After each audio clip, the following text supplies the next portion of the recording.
guys, James here. I thought I'd just give you a little introductory video about why I set up the Science Guy and a little bit about myself. Now, as you can see, there's a nice old car behind me. This is a Lada Niva from Russia. It's a car that I've had for a few years now, and it's cost me thousands and thousands of euros to fix it. And I'm a little bit scared to drive it in case it breaks down. I won't say how much it's cost me because my wife might watch this, but as you can see behind me, there's some nice views. And this isn't England. I moved to Spain about 2 or 3 years ago now with my children and my wife, and we live here now.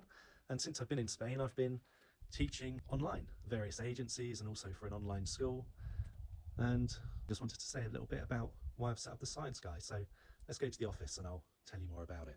So here's a bit about me really. I spent nearly 10 years working as a science teacher at an alternative school in England. It's often called the happiest school in the world because kids weren't forced to go to lessons, which sounds pretty nice, right? But for me, that meant that many kids came to my lessons with no prior knowledge of science, wanting to pass their GCSEs. And that meant that I had to really learn to break down the GCSE content to make it as accessible as possible for students that had never encountered any science before, let alone GCSE content. For example, electrolysis, a topic that terrifies many students. I can break it down into just 3 simple sentences. And if you can remember those, you can tackle any GCSE question on electrolysis. And it's not just electrolysis, it's the same for many topics in chemistry and biology and physics. And that's why I started this channel, to make GCSE science less intimidating, more accessible, and to help you get those great grades. I'll give you a little interesting fact about me. I actually failed all of my GCSEs at school, every single one, except for science, you'll be pleased to know. After leaving school, I worked as a carpenter for a few years, boat building, and I lived on a boat for 10 years at the end. But it wasn't until I was 18 that I decided to give academics a try again.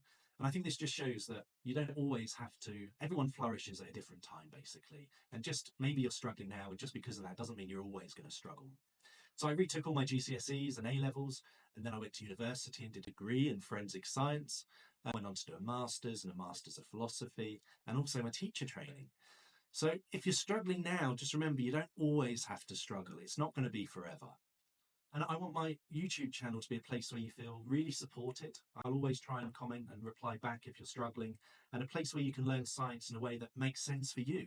And if I put a video out that doesn't make sense, just tell me and I'll explain it to you personally. I want it to be a place where you can succeed, and no matter where you're starting from, you can access the science GCSE and achieve in it and find it possibly quite easy. Also, I'm excited to announce that in the next few weeks, I'm going to be launching completely free group lessons in science. I'm going to advertise these across social media. They'll also be on my YouTube channel. So make sure you subscribe to stay updated. And as soon as they're ready, I shall put them out there and you can join. We'll cover topics in chemistry, biology and physics for all of the year 11 content. Even if you're in year 10, feel free to join. Even year 7, why not? So come along. That would be good to see you. Thanks for taking the time to get to know me. I hope to see you soon. Many thanks. Let's see if we can start this car, shall we? Now, unlike other cars, modern cars, this has got a choke. And the choke has to be pulled out in order for it to start. There we go. Look at that. Like a sewing machine. Oh, it just stopped working.